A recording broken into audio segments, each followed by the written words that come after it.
김관진 전 국방장관의 폭탄 발언이죠. 함께 하실 두 분. 허성무 비서관님 자리하셨습니다. 안녕하세요. 예. 그리고 백성문 변호사님 자리하셨습니다. 네, 안녕하세요. 스튜디오 바꾸고 처음 오시죠? 그렇습니다. 네. 편하죠? 예, 아주 뭐 이렇게 사랑방 같은 느낌. 예. 저번에는 저희가 좀 까발려지는 것 같은 느낌이 좀 들었었는데 저기 딱 오늘은 좀 좋네. 그리고 이게 그 쭉 옆에 있으면 이게 약간 군사 문화예요. 어제도 계속 얘기했는데 왜냐면 지시하면 얘기를 하는 거거든. 근데 여기는 얘기하고 싶을 때 언제든지 나와서 예? 좀 편할 자발적으로. 것 같아요. 예. 이게 이제 트럼프 방안을 기념해서. 예. 아, 트럼프 대통령이 뭐 많은 영향을 미치고 있네요. 그렇죠. 저 같은 반미주의자들한테도 영향을 미치는 거 보면 반미주의는 저는 미국을 반만 가봤다는 거예요. 동부를 안 가보고 서부만. 알겠습니다. 시청자 여러분들께서도 샵5400으로 다양한 의견 문자로 보내주시기 바라겠습니다. 자, 지금 현재 페이스북 라이브로도 시청하실 수 있습니다. 페이스북 라이브로도 시청하실 수 있다. 전문용어로 right now watching. 예. 제가 기분이 좀 좋아 보이죠? 그렇습니다. 지금 이제 정적으로 향하고 있으니까. 제가 요즘은 제 이름도 바꿨어요. 정봉쥐. 이명박 전 대통령은 특별한 애정의 관계가 있죠. 그렇죠. 그리고 적폐의 끝이니까, 거기가. 예.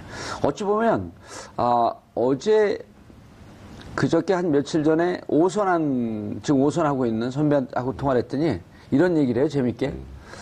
야, 박근혜 국정농단은 아마추어고 이게 이명박 때 만들어졌던 국정농단의 틀을 그대로 인수한 것 뿐이다.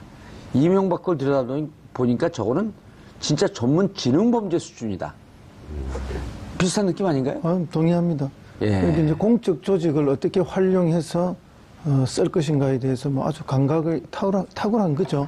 그래서 이제 이명박 대통령이 사업만 기재가 아니고 예. 이제 서울시장을 하시면서 공조직을 어떻게 운영하는가를 딱 경험을 하시니까 국정을 잡자마자 예. 공조직을 자기를 광고하거나 또 자기를 방어하는 데 최대한 활용하는 법을 알았던 거죠. 다만 그게 이제 불법인 걸 몰랐던 거죠. 설마 불법인 걸 알았겠지만 자분자분 들키겠냐. 자분자분 얘기하시는데 더 무서워요. 김관진 뭐라 했죠 어제? 뭐 대통령께서 사이버 사령부에 그 현역병들은 제대가 가버리니까 민간인을 채용하자. 군무원을 채용하자. 그래서 이제 군무원 채용이죠. 예. 그럼 이 친구들은 이제 정년 때까지 계속 있으니까 아주 뭐 고도로 전문화되면서 열심히 할 거고 또 그런 인력을 늘리는 부분은 사실은 이제 우리가 정부에서 인력을 늘릴 때는 두 개의 기관과 의논을 해야 됩니다. 첫째는 행자부죠. 행자부에서 조직의 정원 관리를 합니다. 아주 독특한 논리인데요. 청와대 비서관 출신이죠. 예. 제가 뭐 직접 조직을 늘리고 이런 역할을 이제 행자부하고 의논하면서 해본 경험이 있어서 예. 행자부에서 그래서 조직 진단하고 행정 수위에 맞는 필요가 있는가 이 판단이 이제 내려져야만 이제 기재부하고 협의를 해요. 기재부와 기재부에서 돈을 줘야 월급을 줄 거 아닙니까? 그 예산 배정을 해야 되거든요. 그래서 이 두 조직은 사실 같은 부처 내에 있더라도 정부 위의 부처예요. 다른 모든 부처들 위에 시어머니 부처 같은 데죠. 하나는 조직의 정원과 관련해서 권한을 딱 쥐고 있고 그다음에 기재부는 예산을 주는 권한을 딱 쥐고 있기 때문에 이 두 부처가 도와주지 않으면 다른 부처들은 일하기가 매우 어렵습니다. 근데 이제 국방부에서만 요구해가지고는 이 두 부처에서 뭐 쉽게 아이고 그렇네요 하세요 올려드릴게요 늘려드릴게요 이렇게 안 된단 말이죠. 이게 잘 안 되니까 대통령이 지시했다는 걸 특별히 두 번이나 강조해가지고 행자부하고 기재부. 예, 특히 기재부 쪽에 특별히 두 번이나 강조를 해서 군문권에 다 나오지 않습니까? 예. 그래서 이제 조직 정원을 하고 새로 사람을 뽑은 거예요. 이게 정부 조직이라는 게 새로 늘리고 사람 뽑는 게 그리 쉬운 일이 아닙니다. 그럼 이 지시를 받은 건 누가 했다고 볼 수 있나요? 그 지시는 이제 국방부가 받은 거죠. 이제 지시를 내린 사람은 청와대인데 청와대 내에서도 제가 볼 때는 이명박 전 대통령이 직접 지시를 내린 것으로. 누구를 통해서 했겠죠? 비서관들, 수석들을 통해서 한 거죠. 예.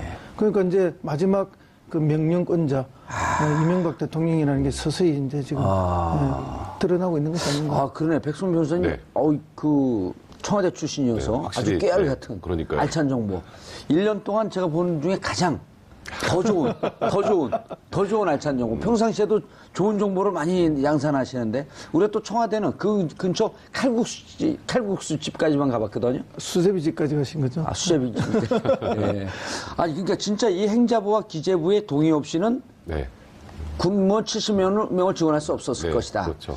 그러면 청와대 오다가 있을 것이다. 청와대 오다인데 비서실장이 대통령의 동의 없이 마구 늘릴 수는 없는 거 아니에요. 당연하죠. 이게 또 공무원 총량제에 걸립니다. 그럼요. 그렇죠. 오. 그러니까 지금 거기다 이제 더 중요한 우리가 이렇게 추측을 계속 하고 있는데 근데 김관진 전 장관의 입에서 이제 처음으로 이명박 전 대통령의 이름이 나왔죠. 예. 근데 이 부분과 관련해서 뭐 보고와 지시를 받은 것 같은 내용을 분명히 얘기를 한 것 같고 또 문건도 이제 이명박 전 대통령이 그 뭔가 명령한 것 같은 보고를 받은 것 같은 그런 서명 있는 문서들도 나오고 그런 상황이기 때문에 이제 이명박 전 대통령이 이제 현실적으로 피해가기가 좀 어려워졌습니다. 왜냐하면 지금 조금 전에 말씀하셨던 것처럼 군무원 70명 뽑는데 예. 일단 호남 출신을 배제하라는 명령을 받았다는 얘기도 나왔고요. 예. 그 안에서 그리고 실제로 70명 중에 딱 한 명만 호남인입니다. 김관진. 그러니까 그 김관진 전 장관도 전주분이고 예. 그거 말고 그 당시에 이제 충원된 70명 중에 딱 한 진짜 명만. 딱 한 명만 호남 출신이었고요. 그러니까 예. 실질적으로 배제가 있었다라고 볼 만한 정황이 많죠. 우리나라 도가 몇 개인데 그 호남에서 딱 한 명만 됐다라는 게 좀 아니 근데 우리 셋도 다 배제될 뻔했어요. 그 지원하면. 우리가 좀 잘생겼잖아요. 호남. 그 지금 변호사님 말씀하고 계신데 이게 이제 배제하는 수법이 예. 그 되게 이제 그 면접하고 이러면 1급 수준, 3급 수준의 그런 기준으로 이렇게 면접을 했다는데. 상급, 공무원 상급? 공무원 상급이 아니고 이제 기밀 수준의 상급. 상급, 예. 뭐 그런 수준으로 해서 면접 수준을 만들어서 이제 이렇게 면접을 해서 사람을 발탁을 하는데 이분에는 1급 수준으로 기준을 적용했다는 거 아닙니까? 그러니까 이제 이게 특별히 호남 출신들을 탈락시키기 위해서 그런 엄격한 기준을 적용한 거죠.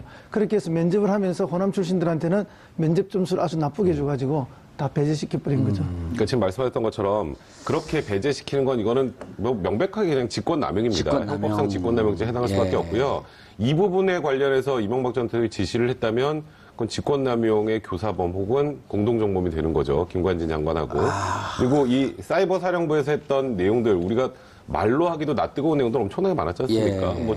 뭐 정치인들 좀 소위 디스하는 것부터 연예인들 관리까지 다 했잖아요. 근데 그런 걸 소위 불법적인 거는 아마도 김관진 장관도 당연히 알고 있었을 텐데 뭐 본인은 물론 아직은 자기는 불법적인 걸 몰랐다고 하고는 있긴 하지만 불법적인 부분들에 대한 사찰, 민간인 사찰까지 진행을 해야 됐기 때문에 본인 편에 있는 사람들을 뽑으라고 한 거죠.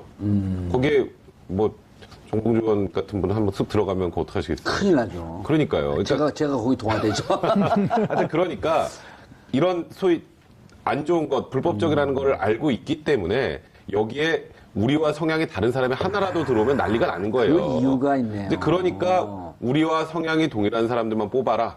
그 다음에 호남 사람들은 배제해라. 이제 그런 내용들이 들어가게 된 거고, 그 명백한 불법성이기 때문에 이건 일단 두 가지로 나눠봐야 되는데 이번 거, 그러니까 호남 인사 배제해서 사람들 뽑았던 거는 이제 형법상 직권남용죄 명백하게 해당합니다. 예, 호남 인사 배제.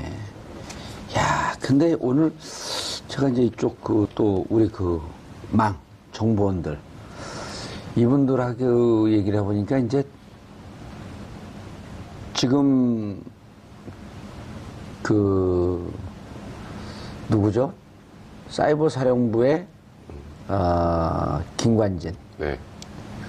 그런데 이제 사이버 사령관이 처음에 연재욱. 네. 그다음에 그렇죠. 옥도경. 네. 옥도경이 뭐 전문가인지 모르시죠, 두 분 다. 그렇죠. 모르죠. 둘 다 원스타로 진급을 하면서 오거든요. 네. 사이버 사령관으로 오는데 연재욱 다음에 옥도경이 오는데 옥도경이 해킹 전문가예요. 그래서 이거 취재하고 있는 기자들 몇몇은 옥도경까지 내려갔는데 해킹 프로그램이 2010년도에 구입을 했단 말이에요. 연재욱은 청와대로 왔고 그 박근혜 대통령 네. 비서관으로 공격에 들어갔죠. 옥도경 시절에 해킹한 게 드러나면 이건 그냥 끝장이 되는 거예요. 또 더 따끈따끈한 게 들어있네. 예. 그래서 지금 이게 현재 적용되는 법률은 직권남용. 네, 그렇죠. 그 다음에 또 만약에 원세훈 원장이 네. 똑같이 남재준 원장처럼 돈을 청와대에 줬다라고 하게 되면 그러면 이제 국고 손실. 아예 커지죠. 이제 커지죠. 최소 국고 손실이고 더 나가서 이제 대가 관계가 있으면 뇌물이 될 수 있는 거죠. 이제 그렇게까지 가면 사실 지금 박근혜 전 대통령과 거의 동일한 정도의 수준이 되는 거예요. 이게 뇌물이라는 것 자체는 일단 지금 금액이 지금 박근혜 전 대통령이 갔던 게 40억이죠. 40억인데 10억이 넘으면 일단 무기 또는 10년 이상. 5억이더라고요, 5억이 넘으면. 10억입니다, 10억. 10억이? 네, 뇌물 관련해서. 뇌물은? 네, 뇌물은. 그리고 국고 손실은 5년이고. 네, 국고 손실은 이제 5년이고요. 뇌물은 10년. 그래서 10억. 예. 그런 것까지 만약에 이명박 전 대통령에 관련된 내용들이 나온다면 예. 이거는 이게 단순하게 뭐 직권남용으로 뭐 그렇게 중하지 않은 뭐 처벌을 받겠네라고 생각하실 게 아니라 예. 이제 이런 게 종합이 되면 근데 사실 이게 단순히 직권남용죄라는 게 예. 이렇게 엄청난 직권남용을 상정하고 만든 범죄가 아니에요. 원래는 어떻게 왜 만들었어요? 그냥 이제 공무원들이 본인 좀 힘 있는 거 가지고 좀 소위 장난 좀 치는 것 이제 그런 거 못하게 하려고 5년 이하의 징역형 정도를 만들었는데 저번에 박근혜 전 대통령 국정농단도 그렇고 이번에 현재 지금 군사이버사령부에서 나오는 이런 것들은 일반적인 직권남용이 아니죠. 이거는 대통령직을 이용한 건데. 죄를 이거는 아예 친서를 해야 될 정도의 수준이에요. 사실 이런 거를 상정하고 맞는 게 아니기 때문에 그러니까 지금 현재 김관지 실장에게는 아까 말씀드렸던 직권남용하고 군형법에 보면요. 예. 그 우리나라가 이제 과거에 이제 군부 독재 시절이 있지 않았습니까? 예. 그래서 군인의 정치 참여를 엄격하게 제한했거든요. 맞아요. 그래서 군인은 정치행위를 하면 안 됩니다. 예. 그래서 군의 정치 참여 금지. 그게 또 군형법 규정이 있어요. 그게 또 5년 94조더라고요. 네, 그게 또 5년 이하의 징역형에 처해질 수 있는 건데 그래서 이 두 가지 죄로 만약에 기소가 된다면 최대 7년 6개월 징역형까지 나올 수 있는 거죠. 두 개가 경합이 되기 때문에 추징이 되니까. 2분의 1을 가져갈 예. 수 있습니다.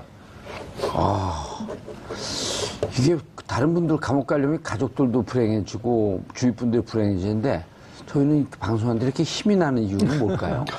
그렇죠. 우리가 이제 지난 9년을 돌이켜 생각해 보면은 이게 과연 뭐 과거 전두환 노태우 군사정권 때나 박정희 유신 독재 때나 그 다음에 누구죠? 우리 초대 대통령 이승만 때의 그 참혹했던 독재 시대 때는 우리가 이제 그냥 뭐 구체적인 고문이나 예. 구체적인 뭐 이렇게 육체적 타격 이런 것 때문에 국민들이 그걸 눈으로 보면은 바로 화를 내고 이랬지만 이 지난 9년 동안 벌어진 이 국정농단과 탄압 또 이렇게 뭐 정치 공작 사찰 이런 것들은 굉장히 고도로 진흥화돼서 했고 또 사이버상에서 많이 했기 때문에 일반 국민들은 거기에 대한 구체적인 느낌을 덜 받는 거죠. 그랬는데 사실은 이제 내용을 다 헤쳐서 이렇게 보니까 그 어떤 독재 정권 때보다도 더 어마무시하게 이렇게 부정과 뭐 이런 것들 저지르는 건데 불법을 이제 그게 이제 진실이 드러나기 시작하니까 9년간의 억눌렸던 감정들이 이제 조금 해소가 되는 거죠. 예. 자, 백 변호사님, 이렇게 쉽게 인정한 게 증거들이 많이 나왔나 보죠? 지금 일단은 진술들이 일단 워낙 많고요. 김관진 실장, 김관진 전 장관도 들어갔을 때 굉장히 당당했잖아요. 기억하시죠? 거의 나는 아무 잘못이 없습니다. 그럼 북한에 대응하기 위해서 팀을 꾸렸고 그 팀은 본인의 역할을 다 했을 뿐입니다. 이렇게 하고 들어갔는데 문제는 진술 증거들이 워낙 많고요. 그동안에 조사받았던 사람들이 다 이제 김관진 장관을 지목을 했었고 또 거기에다가 이제 소위 말하는 빼도 박도 못하는 그런 문건들이 몇 개 있단 말이에요. 그 문건들은 부인할 방법이 없잖아요. 이게 딱 문서를 이렇게 내미는데 이걸 어떻게 부인합니까? 거기 본인 이름도 써 있고 그러면. 대통령 지시사항 시달 뭐 이런 문건들이 있으니까. 그런 문건들이 있는데 저 이명박 전 대통령한테 보고 안 했어요. 그게 더 코미디죠. 여기 보고 이렇게 중요한 보고사항이라고 돼 있는 걸 보고를 안 했다는 게 더 이상한 상황이고 그러니까 김관진 전 장관 같은 경우에는 아마도 들어가서 조사를 받는 과정에서 이거는 빠져나갈 방법이 없겠구나라고 생각한 것 같아요. 그런 상황에서 만약에 본인 책임으로 다 했다라고 하면은 모든 죄의 덤탱이를 김관진 장관이 다 써야 되는데 윗선을 얘기를 하면 한결 가벼워집니다. 형이요? 당연하죠. 그러니까 최초의 지시하고 이걸 한 사람이, 그러니까 소위 말해서 그 조폭에서도 처벌할 때 두목이 제일 중하게 처벌받는 거랑 똑같은 거예요. 밑에 애들은 시키니까 하는 거. 그러니까 밑으로 갈수록 형이 좀 떨어질 수밖에 없는 거고요. 무죄가 되진 않지만 어쨌든 감량이 된다. 그리고 만약에 뭐 김관진 장관 같은 경우에 수사에 만약에 적극적으로 협조를 한다면 지금까지는 적극적인 협조는 아닌 것 같아요. 이제 구속영장 청구했으니까 구속영장이 발부가 돼서 신병 확보가 되면 그 다음부터는 이제 이명박 전 대통령과의 관련성에 집중적으로 이제 추궁이 이제 이어질 텐데 협조를 적극적으로 하면 검찰에서 우리나라 공식적으로 플리바게닝이라고 해서 형량을 이렇게 소위 D라는 제도는 없지만 힌트를 하나 드릴게요. 장시호 씨. 구형 1년 6개월 했잖아요. 그런데도 막 울었어요. 근데 사실 장시호 씨 혐의는 1년 6개월짜리가 아니에요. 최소 3년에서 5년은 구형을 하는 게 맞는데. 뭐였었죠, 장시호 씨가? 장시호 씨는 뭐 삼성에 이제 강요한 거, 그 예. 16억 정도 강요했던 거, 강요죄. 그다음에 횡령도 한 7억, 뭐 이런 것들이 포함되어 있으면. 근데 장시호 씨 1년 6개월 구형했잖아요. 예. 왜 그랬겠어요? 특검의 도움이. 그러니까 수사에 최대한 협조했다는 것 때문에 구형량을 확 낮춰준 거예요. 특급 도움이 아니에요. 특검의 특급 도움이. 네, 특급 도움이. 예. 그러니까 김관진 장관도 만약에 수사에 협조적으로 나온다면 본인이 5년 이하니까 싸게 불릴 수 그렇죠. 있겠다. 뭐 극단적으로 집행유예 나올 수 있는 거죠. 당연히 그렇다고 봅니다. 거의 똑같은 사례를 우리가 이재만 전 총무비서관한테서 보지 않습니까? 바로 그 정도 위치면은 자기가 했다라고 말해야 되는데 예. 박근혜 대통령이 지시해서 국정원에서 돈 매달 1억씩 받았습니다. 그리고 올려드렸습니다. 이렇게 바로 다 이야기해버리잖아요. 우리가 상상을 할 수 없을 정도로 이렇게 신속하게. 수배됐을 때 변장을 하고 마치 촛불을 들었던 사람 같은 심정으로. 촛불 들면서 좀 반성하지 않았을까, 이제만. 글쎄요. 제 느낌으로 보면 전혀 그런 분들은 아닌데, 이제 그럴 정도로 자기가 뭐 20년을 모셨던 주군을 한순간에 배신하듯이 다 사실을 말하는 거는 이제는 이제 막다른 골목에 왔고, 자기를 보호해줄 보호장치가 어느 것도 없기 때문에 예. 자기의 죄를 가벼이 하자. 뭐 그러니까 원지시자에게 모든 걸 넘길 수밖에 없는. 어떻습니까? 변호사니까 또 네. 이제 변호사들이 조언을 하잖아요. 내 의뢰인인데, 의뢰인이 형을 깎아주고 어쨌든 좀 낮춰야 되는 게 변호사인데, 본인이 버티려고 해도 변호사들이 이러면 큰일 납니다. 그건 얘기해 주죠. 변호사들이 이제 보통 접견을 가게 되면 예. 이제 접견을 가기 전에 아니면 바깥에서 만나더라도 이제 일단 나한테 팩트를 다 얘기하세요라고 먼저 얘기를 해요. 나한테까지 숨기면 안 된다. 그럼 내가 나중에 객관적인 증거가 툭 튀어나오면 제가 할 수 있는 게 없잖아요. 그러니까 A부터 Z까지 일단 다 얘기를 들어요. 듣고 이제 제 조언을 하죠. 근데 끝까지 안고 갈 거면 본인이 많이 다친다.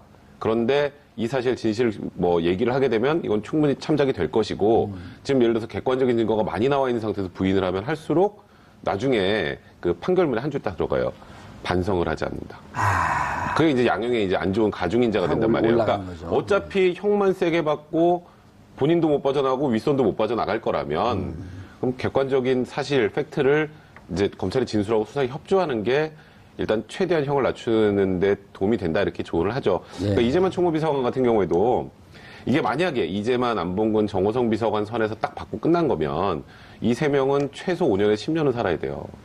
그 이 금액이면 국정수도 받은 돈. 예, 그러니까 이게 아무리 그 전에 전과가 없어도 공무원들이 사실 1억 넘게 돈을 받으면 거의 기본으로 6년에서 7년은 살아요. 근데 이게 위에서 시켰고 이 돈을 내가 한 푼도 안 갖고 위로 싹 가져다 줬으면 그리고 위에서 나한테 좀 준 건 어쩔 수 없는 거고 이게 가져갔으면 중간 그냥 관문 정도잖아요. 관문 정도라면 물론 불법적인 명령이라도 듣지 않아야 될 의무가 있습니다. 법상으로는. 하지만 그런 게 많이 참작이 되기 때문에 이게 만약에 다 박근혜 전 대통령 지금 이 진술대로 박 전 대통령이 다 알아서 한 거고 시켜서 그냥 수동적으로 한 거면 오래 안 살아요. 그것도 검찰이 구형 자체를 낮춰줄 그렇죠. 거고. 이제 그런 걸 다 감안한 겁니다. 허성훈 비서관님. 네네. 자, 그런데 여기 우리 뭐 로버트 국방부의 이순신 장관, 로버트 태권부의 또 뭐예요? 그거 어떻게 주무강 랄프 타격왕 관진. 타격왕 관진. 패러디 해가지고. 근데 초등학교 뒤에 뭐 붙여놓는 것처럼 아니, 이렇게. 근데 또 이분들이 육사에서 상위 10% 안에 들어가고 독일 사관학교를 졸업한 독사파들이에요. 맞습니다. 그런데 이제 대한민국 그러니까 국내의 최고 엘리트 아닙니까? 최고 엘리트인데 수업 시간에 로버트 태권부에 만화 그리고 그랬던 사람들인가 봐요. 그러니까 이제 이렇게 이명박 정부에서 이제 뭐 얼마나 이 심리전이라 그러죠. 예. 대북 심리전이지만 사실은 이제 대국민 심리전을 벌린 거 아닙니까? 예. 이걸 굉장히 중요하게 생각했다는 거죠. 그만큼 이명박 대통령 본인이 자기를 비판하는 비판의 글이나 댓글들을 못 견뎌했던 것 같아요. 그러니까 이제 뭐 이런 직접적인 지시를 해서 대응 부대까지 만들게 하고 이렇게 한 걸 보면은 의외로 보기보다는 여론에 민감한 사람이었다. 그래서 별로 민감 안 해 보이는데 그래서 이제 이런 것들이 뭐 애초에 다 하나씩 만들어지기 시작하고 거대한 이제 뭐 하나의 불법적인 그런 이제 뭐 화면이 조작 나오네요. 공작이 벌어지는 거죠. 죽겠어요. 저러고 나가면 막 안 부끄러울까? 그러니까 김관진 장관은 지금까지도 그 얘기를 하고 예. 있잖아요. 우리 군사이버사령부는 할 일을 했을 뿐이다 이 얘기를 아직 들어갈 때까지 반복을 했으니까. 예. 저게 할 일이에요? 그러니까요. 지금 그 할 일이 저 할 일인가 저도 이제 그 얘기 말씀을 드리려고 그러는데 근데 지금 저런 좀 우스꽝스러운 뭐 예. 만화 포스터도 그렇고 소위 이제 정권에 조금 반대하는 분들, 예. 그러니까 연예인분들도 많고 정치인분들을 기본적으로 종북 세력이라고 이코로 했던 것 같아요. 그렇게 믿었던 것 같죠? 그렇게 믿었으니까 예. 여기 부분을 정확하게 관리를 하는 게 나라를 위하는 일이다. 라고 생각하니까 아직도 김관진 장관이 우리 사이버 사령부는 북한에 대해서 할 일을 다 했을 뿐이다라고 아직도 얘기를 하고 있는 게 아닌가. 그래서 호남 사람들도 다 배제를 한 거고 그런 생각이 좀 드네요. 뭔가 뭐 씁쓸합니다. 굉장히 잘못된 전도된 가치관을 가지고 있는 사람들이 국정을 맡았다는 게 우리 나라 전체의 불행이죠, 사실은. 그래서 이 커다란 불행이 지금 계속되고 있는 거고. 근데 이제 저런 유치한 작업을 하게 된 데는 김관진 개인의 욕심도 많이 있었을 거라고 봅니다. 그래서 이제 북한에 그때도 뭐 역시 이제 미사일이나 핵기업이 있었던 게 사실이고 그런 걸 유일하게 막아낼 수 있는 강력한 정신력을 가진 사람은 김관진 뿐이다 하는 것들을 부각하면서 최고의 장수 국방장관이 되지 않습니까? 이명박 정부 내내 국방장관을 하게 되거든요. 그러고 난 다음에는 또 다음 박근혜 정부 들어와서는 청와대 그걸로 또 넘어가지 않습니까? 초기에도 국방장관을 했습니다. 박근혜 정부에서도. 왜냐하면 김병관 내정자가 있었는데 탈락을 했죠. 그래서 이제 국방장관을 계속 하다가 청와대 안보실장으로 가게 되거든요. 그러니까 제가 볼 때는 이명박 대통령이 저는 지시를 하니까 그 기회를 틈타 자신의 홍보에도 최선을 다한 사람이다.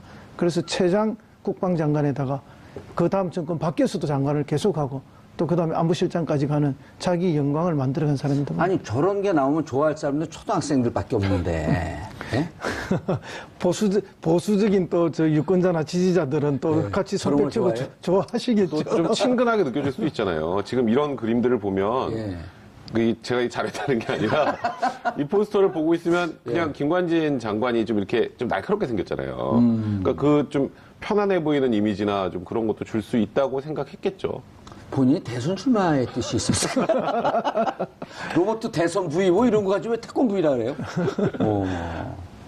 자, 그런데 아까 잠깐 말씀을 해주셨는데 이제 이게 그 직권남용이 하나 있고요. 네. 그다음에 군용법상 이제 정치관여 정치관여 금지. 그게 둘 다 5년 이하, 5년 이하인데 가중 2분의 1 과정에서 7년 6개월 맥시멈 이하까지. 5년에 2분의 1 가중하니까 네. 7년 6개월까지 그렇죠. 살 수 있는. 네. 그리고 직권남용이라고 하는 그 형법 자체가 이렇게 대통령이나 아주 국가 고위층이 직권남용하는 것보다도 중공무원이나 그렇죠. 중하위급 공무원이 이용했고 그러니까 서민들 인허가 같은 거 할 때 맞아요. 서민들 눈에 피눈물 나게 하지 마라 하면서 그 공무원직을 이용하지 못하게 만들어 놓은 건데 지금은 국가 자체를 난도질을 해버렸잖아요. 그러니까 옛날에 직권남용죄, 과거 이제 직권남용 사례는 제가 아까 말씀드렸던 것처럼 그냥 공무원들이 인허가 같은 거 할 때 좀 갑질하고 상대방 괴롭히고 이런 것들이에요, 대부분이. 그래서 실제로 인허가?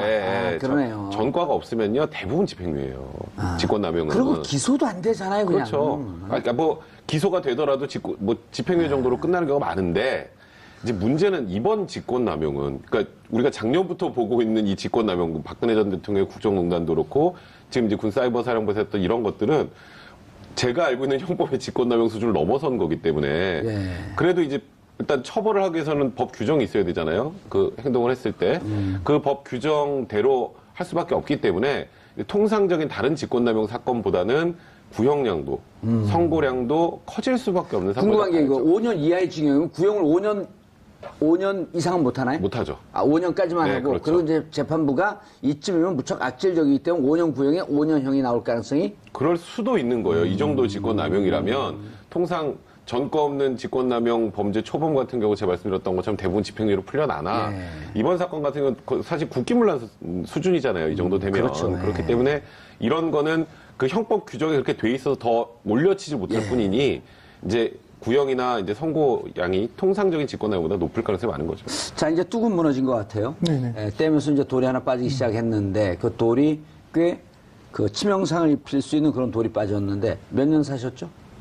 저는 9개월 조금 못 살았어요. 근데 그때 20대 때인데 지금 이분들이 이제 60이 넘었어요. 그 겨울이 다가오고 있어요.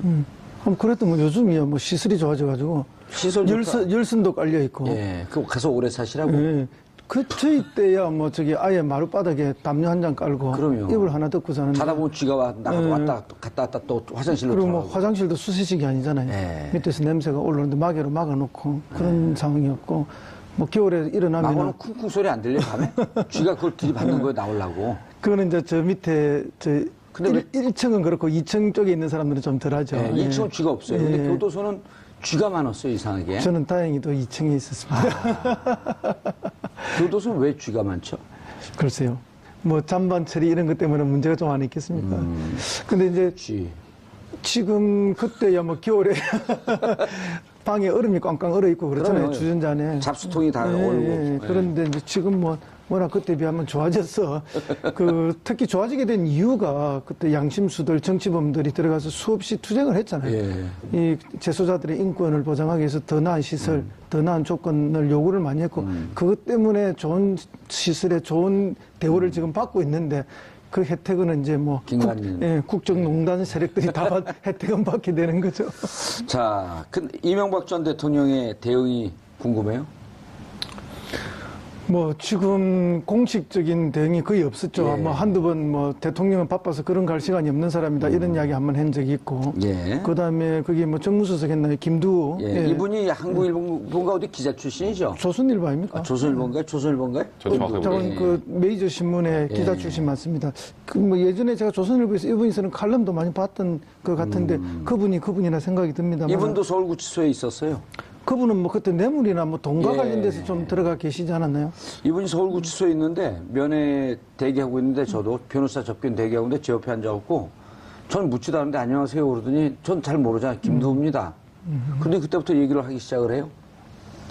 노무현 대통령을 서면 조사하고 최악의 경우에 방문 수사를 하라 그랬다. 그런데 검찰이 소환 수사를 해갖고 이명박 대통령이 발끈했다. 화를 내고 검찰에 야단쳤다. 그래서 제가 속으로 고양이가 쥐 걱정해주네. 그럼 내가 언제 물어봤어요 그거? 당신들 때문에 이런 대형 사고가 났다는 걸 누가 물어보지도 않는데 그걸 쫙 저한테 해명을 하는 거예요. 그거 알았다고 오래 사시라고. 어쨌든 검찰에 수사하라고 지시는 잘 했구나, 그죠? 예. 그렇네요. 예, 스스로 고백을 했네요. 근데 뭐 그랬을 리가 없다고 생각을 합니다. 예. 그런 수준 했던. 김두호 전 청와대 홍보수석이 뭐라 그러냐. 이분이 대통령의 시간 쓴 사람 아니에요. 그렇죠. 대통령의 시간. 자서전을 거의 뭐 대신 써준 사람이에요. 예. 뭐라 그랬어요? 김두호 수석이? 뭐 어차피 우리를 이명박 대통령을 겨냥하고 하는 거고 최종 종착지는 이명박 대통령을 겨냥해서 오고 있는 거니까 예. 우리가 뭐 특별히 대응할 게 없다. 뭐 별 그거 없이 바라보고 있다 이런 식으로 이야기를 했죠. 그래서 이제 자신들도 뭐 지금 벌어지고 있는 여러 가지 적폐청산과 관련해서 최종 목표가 자기들 것이다. 뭐 이렇게 이야기하고 있는데 우리가 적폐청산의 목표를 자기로 뭐 이명박 전 대통령을 정해놓고 하는 것은 아니지 않습니까? 그러니까요. 이제 있는 것 그대로를 다 한번 정확하게 국민들에게 드러내 보는 것이고 그 상황에서 위법적인 사항이 있다면 그게 적합한 처리를 받는 것이 당연한 것이고요. 예. 그러니까 어떤 작은 일을 크게 키워서도 안 되고 큰 일을 자기 축소해서도 안 된다고 저는 봅니다. 있는 그대로 또 법에 따라서 적법하게 하는 것이 맞다. 그렇게만 해도 지금 뭐 이명박 전 대통령의 과오는 충분히 드러나고도 남을 것이다 봅니다. 이제 정치보복이라는 것은 예. 없는 사실을 더 씌워서 그래서 이제 박해를 가하는 거 이게 사실 정치보복 아니겠습니까? 그렇죠. 그러니까 실질적으로 지금 이명박 전 대통령 측에서는 심기가 불편할 수밖에 없을 거예요. 이게 마치 아예 처음부터 대상을 상정하고 올라온 것처럼 보였기 때문에 분명히 불편할 수밖에 없을 텐데 문제는 지금 이게 단계를 거쳐서 올라가고 있잖아요. 밑에서부터. 거기다 지금 사실 원세훈 전 국정원장 때는 거기서 딱 끊겼어요. 거기서 이명박 전 대통령까지 올라갈 그 연결고리가 나오지 않았는데 지금 다른 한 축에서 지금 연결고리가 나와버렸잖아요. 더 빨리 나왔어요. 문관도 나오고 또 김관진 장관의 입에서도 나왔기 때문에 이제는 사실 수사를 할 수밖에 없는 상황이 된 거예요. 그러니까 이거는 사실 단순하게 그냥 정치보복이다라고 할 것이 아니라 이게 위법한 게 있으면 말씀하셨던 것처럼 그에 따라서 합당하게 처벌을 받는 것 그거는 모든 국민은 법 앞에 평등한 거기 때문에 전직 대통령일지라도 수사는 받아야죠. 만약에 예. 문제가 있다면. 이제 없는 사실을 해서 더 씌운다라고 지금 생각하고 계시진 않는 것 같아요.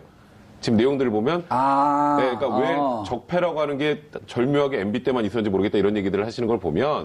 그거는 인정하되 네, 하는데 다른 왜- 정부에서도 쭉 있었던 근데 일이다. 다른 데 건 안 까고 왜 우리 거만 까? 그러니까 쉽게 말하면. 그러니까 이런 거죠. 그럼 예를 들어서 운전을 하는데 예. 신호 위반을 했어요, 제가. 예. 근데 제 앞차도 신호 위반을 했어요. 근데 경찰이 저만 잡아. 근데 저 차를 못 잡았다고 제 위법이 사라지는 건 아니잖아요. 그렇죠. 우리가 보통 이제 그 무단횡단하면 왜 저 사람은 안 잡아요 그러거든요. 그런 느낌이에요. 지금 이제 MB 쪽에서 얘기하는 것들이. 근데 지금 현재 이제 드러나는 것들이 이것도 이거지만 앞으로 또 예상이 되는 게 뭐 또 뭐 BBK나 다스 문제나 이런 것도 또 불거질 가능성도 있단 말이에요. 그렇죠. 그거는 그 공무원 공직자 윤리법에 걸려요. 네, 사본재산 신고 안 했으면. 네, 그런 부분들까지 하나하나 이게 나오게 되면 그거는 뭐 사실 이명박 전 대통령의 소유인지 그건 알 수 없습니다만 예, 아직. 만약 그런, 나온다면. 그런 것도 지금 이미 고발이 들어갔기 때문에 왜냐하면 그 당시에 다스로부터 피해받은 수많은 사람들은 아니 다스가 아니라 BBK로 피해받은 수많은 사람들은 돈을 못 건졌는데 5,200명쯤 돼요. 네, 근데 유일하게 다스만 다 건졌잖아요. 190억을. 그러니까 예. 이제 그런 거에 대해서 고발이 들어간 직권남, 그것도 직권남용입니다. 그 그 이명박 전 대통령하고 그 LA 총영사관하고 둘을 이제 직권남용으로 고발해놓은 상태 때문에 그것도 지금 조사를 해야 돼요.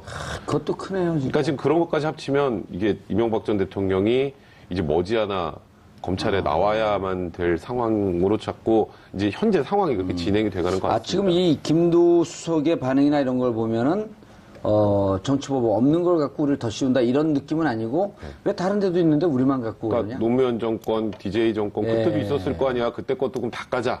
이런 거죠. 쉽게 말하면. 근데 이게 전두환 정권까지 가면 전두환 대통령이 그럴 거 아니야? 왜 나만 갖고 그래?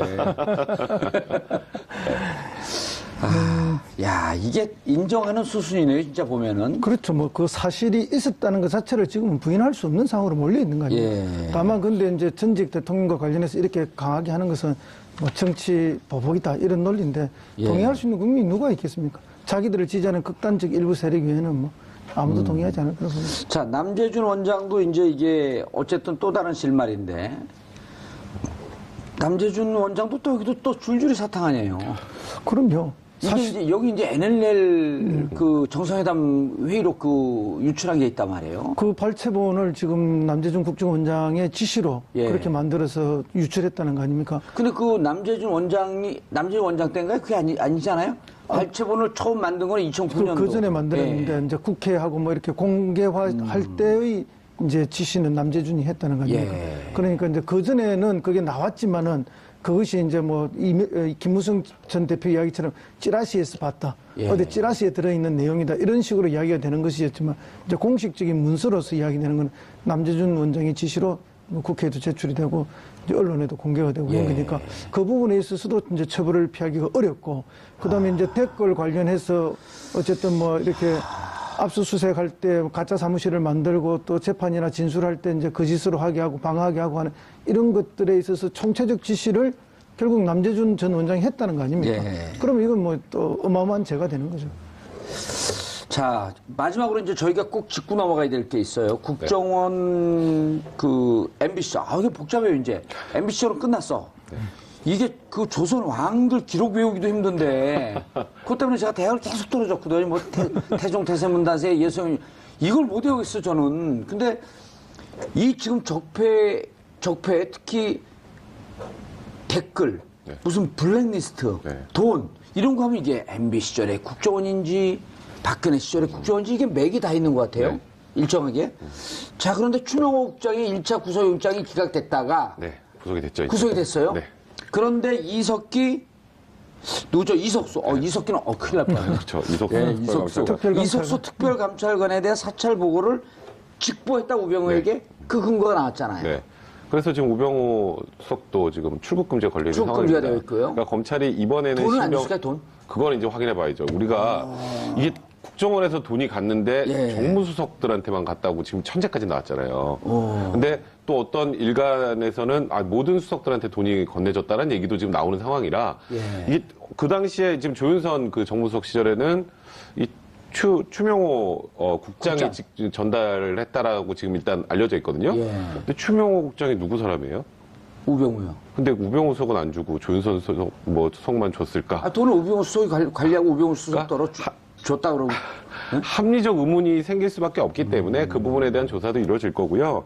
그리고 우병우 수석이 지금까지 계속 잘 빠져왔죠. 잘 빠져나가왔죠. 우꾸라지. 예, 뭐 우꾸라지라는 뭐 표현까지 쓰면서 그때 이제 우병우 수석의 논리는 하나였어요. 제가 참 무능했습니다. 아니, 제가 무능해서 이걸 몰랐고 아니면 혹시 이제 걸리면 윗선에다가 다 그쵸. 밀어버리려고. 제가 무능했습니다. 저는 무능한 민정수석이었습니다라는 프레임으로 돌파를 하고 있었는데 이제 추명호 국장의 얘기로 일단 최순실의 존재도 알고 있었다는 게 거의 사실상 확인이 됐고요. 그건 이제 국회 위증에 걸리고. 그것도 이제 위증도 걸리죠. 그건 또 직무유기에도 걸릴 수 있어요. 왜냐하면 그 민정수석으로서 본인이 막았어야 될 거를 이거 괜찮습니다. 그 많은 국정농단의 사태를 알고도 그렇죠. 덮었다면 직무유기가 될 수 있는 거죠. 아. 거기다 이제 직권남용은 또 여러 가지 아까 말씀하셨던 것처럼 이석수 특별감찰관 이 보고 사찰 결과 직보받았다는 거는 이것도 직보하라고 시킨 걸 거 아니에요. 예. 그건 또 직권남용 문제가 또 생길 수밖에 없죠. 그러니까 여러 가지 문제가 이제 추가로 나오기 있기 때문에 우병우 수석이 이제는 좀 피해가기 힘든 상황까지 오지 않았나. 아니 우병우 수석은 그 두각을 나타내기 시작한 게 2014년 11월에 정윤회가 박지만을 미행했다. 라는 문건이 세계일보에서 보도를 했단 말이에요. 그렇죠? 세계일보가 아니고 주간지. 아니 세계일보입니다. 네, 세계일보. 11월에. 네. 그래서 이제 그 부분에 대해서 이거 큰일 났다. 이게 최순실하고 그다음에 이제 그 존재 얘기가 나왔잖아요. 최순실이 문건 1위, 유출. 박하천 그 문건 유출 큰일 났다고 하니까 그거를 마사지하고 말아먹은 게 우병우였을 것이다라고 하는 추정이 나왔는데 이 부분도 또 수사가 돼야 되겠죠? 그렇죠. 재수사가 당연히 돼야 안 되겠습니까? 그리고 실제 이제 그때 흔히 우리가 이제 이렇게 주객이 전도되는 상황. 예. 꼬리가 몸통을 흔드는 걸로 바뀌었다. 비선 실세를 조사하라고 그래 그 문건이 나왔는데 문건 유출 찌라시라고 그러면서 또 그렇죠. 문건 유출을 갔단 말이에요. 그러니까 사건의 방향을 완전 180도로 틀어버린 거죠. 그래서 그때 이제 사실은 국민들은 그 전에 이제 이렇게 선거 때 댓글 사건이나 이런 것 때문에 이 선거가 깨끗하지 않다는 것도 알았지만은 그러나 국민들이 그것 갖고 분노하지는 않았어요. 근데 이 사건 때 그렇게 이제 틀어질 때 권력이 뭔가 이렇게 엄청난 조작들을 하고 있구나 하는 걸 전 국민들이 몸으로 느끼기 시작한 거죠. 이제 그런 것들이 쌓이면서 촛불 혁명까지 오게 된 건데 그때 이제 사실은 이제 민정비서관으로 있으면서 우병우 씨가 기술을 발휘한 거죠. 그러니까 검찰이라는 막강한 권력을 가지고 기술자가 된 거고 그것으로 이제 권력을 호위했기 때문에 수석으로 발탁됐고 이 친구 쓰면 앞으로 참 편안하겠구나 하는 걸 박근혜 전 대통령이 당연히 그리 생각 안 했겠습니까? 예. 이렇게 유능하게 사건을 잘 트는 사람이 어디 있을까 그런 느낌을 받았을 거라 봅니다. 그 과정에 우병우 당시 비서관 이 수석의 직권남용이라든지 여러 가지 직무유기라든지 이런 것들이 또 걸릴 것이다 이렇게 보는 거죠. 백 변호사님, 이 내용은요. 지금 이제 우리가 2013년 국정원 댓글 조사를 들어갈 때 윤석열 당시 검사가 들어갈 때 가상의 공간을 만들어 놓고 가짜 사무실 만들어 놓고 가짜 증거를 만들어 놓고 댓글 수사를 방해했단 말이에요. 그게 이제 그래서 장호중, 이재용 다 지금 구속된 거 아닙니까? 그렇죠. 국정원 직원들 4명. 자, 우병우가 2014년에 방향을 튼 거는 실질 가상 공간을 만들어 놓지 않았지만 서류 조작이나 이런 여러 가지 정황을 통해서 방향을 확 틀어버린 거거든요. 거의 이것도 증거 조작. 근데 그거는 이제 딱 법적으로 떨어지는 증거 조작이라고까지 보기는 쉽진 않을 텐데. 그때 직무유기는 들어가겠죠. 지금 우리가 다 물음표만 갖고 있는 거잖아요. 그러니까 여기도 관련자의 진술이나 뭔가 문건이나 증거들이 나와야 돼요. 그러니까 지금 말씀하셨던 거 그 당시에 소위 말하는 십상시, 또 문건 유출로 틀었던 것, 그 과정에서 뭐가 문제가 있었는지, 거기에 우병우 수석이 민정비서관으로 어떤 역할을 했는지, 그게 명확하게 나와야 되는데, 그게 아직 명확하게 나오지 않기 때문에, 그 부분은 현재 수사 대상이 되지 않는 것 같고요. 지금 그거 없어도. 추명호가 돈 준 거. 네, 추명호 그 돈 문제부터 지금 나와 있는 직권남용, 그 다음에 미르 K스포츠에 대한 문제 있다고 할 때, 또 비선 실세 존재를 인정할까, 이런 얘기 나올 때, 개인행령으로 될 가능성 별로 없으니까 이거는 법적으로 문제 없습니다로 덮어서 그게 직무유기가 될 수 있는 거예요. 그때 사실 그게 제대로 대처가 됐으면은 여기까지 오지 않았을 수도 있거든요. 그런 부분에 수사가 집중될 가능성이 많다 봐야죠. 자, 두 분에게 이제 마지막 돌발 질문. MB는 언제 포토라인 했을까요? 시기를 맞추게 되면 출연 기회를 자주 드립니다. 제가 보기에는 12월 초, 11월 말, 앞으로 한 2, 3주 내에 쓰지 않을까. 그리고 다음에 이제 청와대 정책기획관 김태효를 부른다는 거거든요. 국방비서관 했잖아요, 김태효. 국방비서관, 국방안보비서관. 이거 검찰 내부 기밀. 외교안보비서관을 했죠. 내부 기밀인데 내가 막 얘기하네. 그래서 그분 부르면 이제 딱 떨어질. 이게 왜냐 기무사 보고를 받은 게 그 양반이니까. 그렇게 되면 이제 뭐 그동안 이제 전부 추측만 했던 예. 것들이 이제 퍼즐이 완전히 맞죠. 완성 그림이 될 거다. 이렇게. 11월 말에서 12월 초를 안 넘길 거다. 우리 백성문 변호사. 저도 대략 그 시점일 것 같아요. 그러니까 왜냐하면 이제 이명박 전 대통령을 그냥 단순한 심증이나 몇 가지만 가지고 부를 수는 없어요. 예. 전직 대통령이라는 게 있기 완전히 때문에. 딱 떨어지는 그러니까 말 그대로 쉽게 말해서 빼도 박도 못하는 것들이 나와야 돼요. 그러니까 김관진 장관이 일단 구속이 이제 된다고 가정을 하면 예. 구속 기간 동안 김관진 장관으로부터 뺄 수 있는 걸 최대한 빼고 또 원세훈 전 국정원장부터 뺄 수 있는 거 다 빼고 뭐 뺄 수 있는 것들 최대한 빼서 마지막에 탁 들이밀 때 이제 불러야 되는 거거든요. 그러려면 최소 3, 4주 정도는 걸리지 않을까. 뭐 그런 정도 생각이 드네요. 올해 크리스마스가요. 그 특징이 하나 생기겠네요. 21세기 들어서 가장 행복한 크리스마스. 왜 그럴까요? 그분 없는 크리스마스. 그래서 이제 우리가 흔히 이명박근혜 정권이라 하지 예. 않았습니까? 그럼 이명박, 박근혜 두 분 대통령이 같은 공간에서 또 한 번에 예. 이명박근혜가 될 가능성이 국가 있다. 미래에 대해서 둘이 회의하시라 그러고. 예. 알겠습니다. 두 분 인사하시고요.